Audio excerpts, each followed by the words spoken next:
Hello, everyone, and welcome to this special Season 1 highlight episode of Climb Higher with Her. We are hard at work behind the scenes getting Season 2 ready for you. But we couldn't let this month go by without sharing some of the most powerful moments from Season 1, centered on a theme that touches every single one of our journeys: courage and perseverance. You know, there's a distinct difference between the two.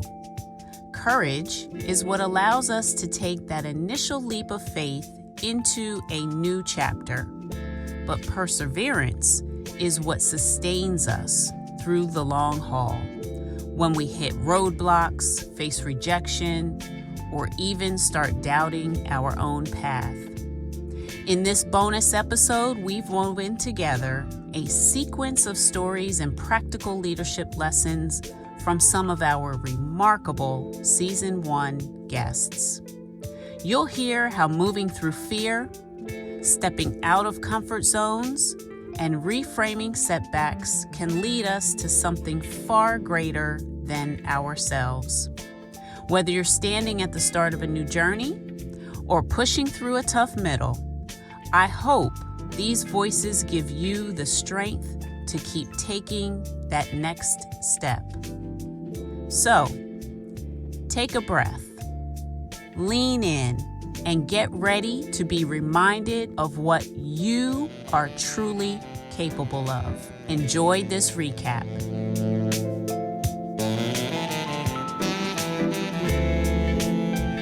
I would suggest that for most people, for many people, fear does hold them back. And so how do you really manage fear? You know, I didn't hear you say that you don't have fear. What I heard you say is it doesn't stop you. So talk to us about that. Yeah, and you're correct. I definitely have fear. I have fear every day. Okay. So, well, I'm relieved to know that is right? true. Every day.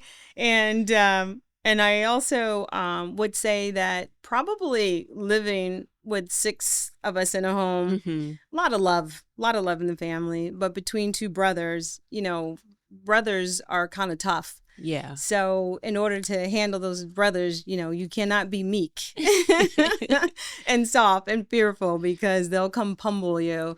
But on a serious note, in terms of, I have fear, but I don't know. I just am one of those individuals that you just got to put that next foot in front of you. And if you've got confidence and you have clarity and you have courage, then you can move through the fear. And if you don't move through the fear, I've just learned over the years that you actually probably won't succeed and get to that goal of yours that you want to get. So most of my career has been in sales and marketing. Yeah. And sales in particular, if you are fearful, a lot of times someone's going to eat your lunch because it's either going to be you or your competition. So you've got to make sure that at the end of the day, if you're not asking for it, and by the way, that was something my parents would tell me, if you don't ask, you don't get. And I say that to my children, and I actually even say it to my team as well, is that if you don't ask, you're not going to get it. So don't assume you're going to have it. We had those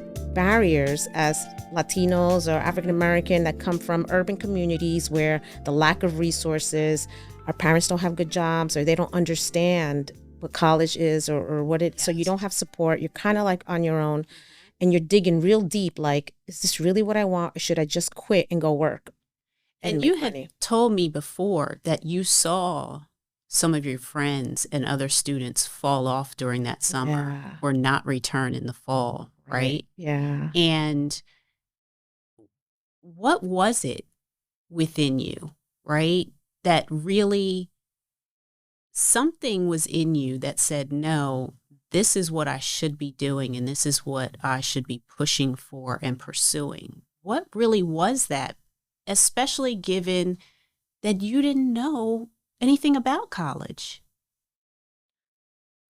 So as I reflect back, I truly, truly believe it's God. Yeah.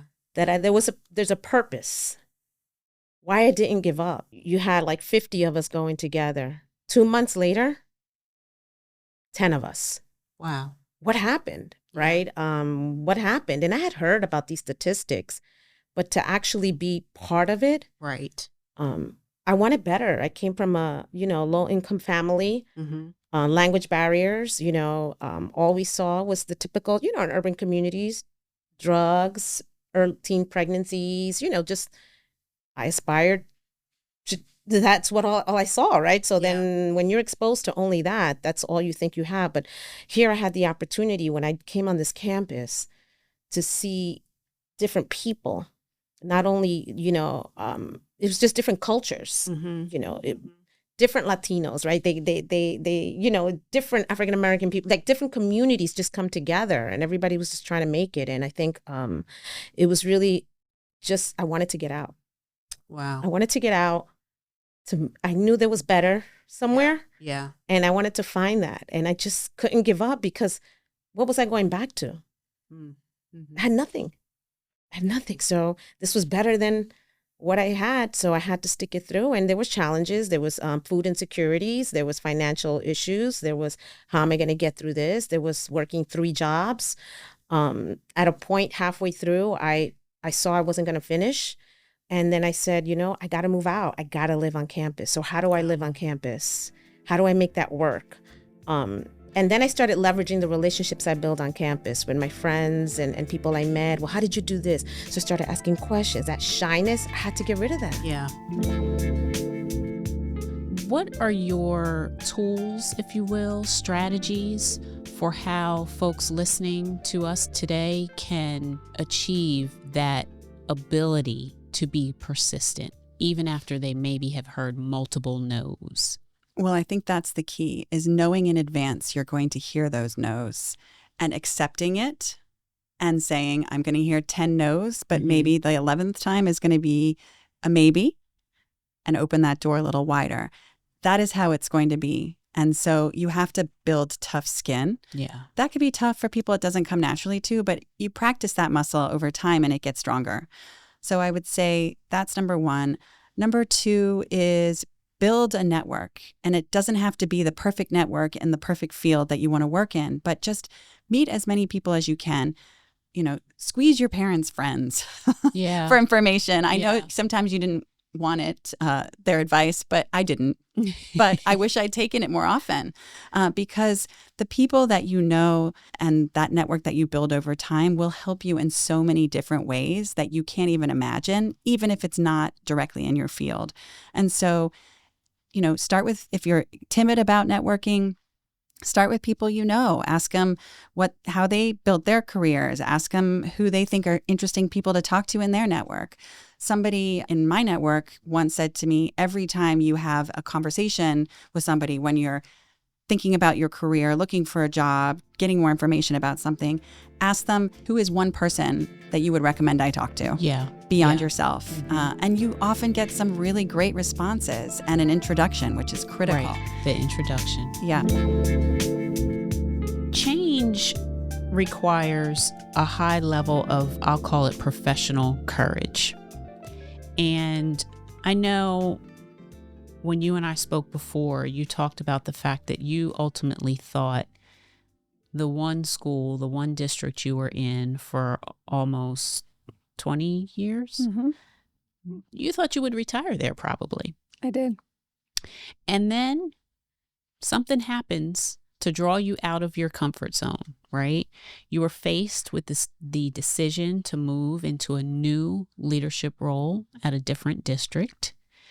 And what would you say was your internal litmus test for knowing that it was the right time to make that leap?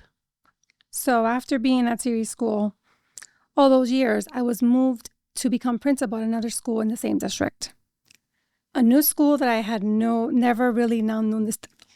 I became principal of a new school in Perth Amboy. Okay. I was moved sometime in August, and the school year started in September. So after being at my previous school for over 19 years, I was sad. I was afraid. I was nervous because I had known all my staff members for all these years, and I was going into a larger school with people that I didn't know a couple weeks before school started. So I went into that position and I was very, nervous about what kind of a job I would do as a new principal in that building. Mm-hmm. And when I did it, I really loved that school. Ah. The staff in that school were amazing. I went in there and I got to know them. And I really feel that in the 1 year that I was there, I was able to make a positive difference and build relationships. But in that 1 year that I was there, I also realized I was very comfortable where I was. Okay. And I could probably challenge myself and do something else in life. Mm-hmm. Because to be honest, yes, I probably would have been a very happy principal at that same school, and I would have retired there. And I would have missed out on some great things that have happened in the last couple of years for me. Wow. So when I was moved, it was a challenge, but it was actually the challenge that made me realize that I needed a change. 2 topics, authenticity and being honest with yourself. How do we do that? I think turning 30 helped. Age? Really, Okay. really being able to be unapologetically the things that I like. When you walk into my apartment, the first thing you will see are Michael Jackson statues. I like Michael Jackson, so that's what I want in my home. And I've learned not being afraid to do things alone because no one else wants to do them with you. Yeah. So I love going to a concert. I will happily go by myself because I don't want to miss out on an opportunity just because someone else doesn't want to do it. And as far as knowing yourself, that little voice in your head, listen to it more because and again, I only learned this very recently, you will always know what you do or don't want to do. Once you stop pretending, as I mentioned, reading, I've been reading since I was in middle school. Being vocal about loving the things that I love gives an opportunity for someone else to be vocal about those things that they love as well. Yes. So just being loud and proud, those weird things that you are and like, doing it and shouting it from the rooftops. What about yourself? So the bottom line I hear you saying is listen to that voice because inside you really know. You know the honest truth. And having the courage. I think courage is really important in being authentic and being honest with ourselves. Getting over the fear. I didn't say there would be no fear, right? There's going to be fear, but pushing past that fear and having that mindset and telling ourselves, no, this is who I am. This is what I want to do. And being authentic in that. It's not easy and it takes time. And we said that before, right? Like this is over time. You said, the first thing you said was 30. So it doesn't happen overnight, but if we can continually exercise that muscle, I think that's where it happens. The single most important thing that I think the audience as well as our students should take away is fear is only as deep as we allow it to be. The fear of not attempting something different, the fear of not planning, the fear of the not knowing in financial markets, the fear of not knowing when, you're going to find that the rubber's actually met the road. So it's okay to take steps back, to take steps forward, because fear is actually a powerful thing. If you use it correctly. If you use it correctly, it's a motivation. Yeah. It's truly a motivation. Again, we're going to have those ups and downs, and the downs can be really bad. But sometimes something beautiful comes from that. And allowing yourself, which I'll be honest is something I've only learned very recently, giving yourself the grace to sit in it for a little bit. And yes, bad things do happen. And it's okay to be upset. It's okay to be frustrated. But what do you do next? That is what defines you. Yeah. Whether you sit and wallow, or a phrase my mother likes to say, if you pick yourself up and say, okay, I have to do this. The time is going to pass either way. So you can be upset and you can let circumstances, whether mistakes on your end or outside of your control, you can let that define you. Or it's how you come back from those and ultimately deciding to come back from them that then really shows who you are and what you're capable of. I started seeing and surrounding myself with people that wanted to do something. And I said, okay, I have to follow this model, because if not, I'm going to get out. I could have gave up at any given moment, but there was something in me that said, you got to keep going, because you know what? You got to be the example for those that come from where you come from. And so I started seeing it differently. I started changing my mindset. Yes. And I said, I'm going to do whatever it takes. Surrounding yourself with the same people that wanted the same thing was really important. That really helped me a lot.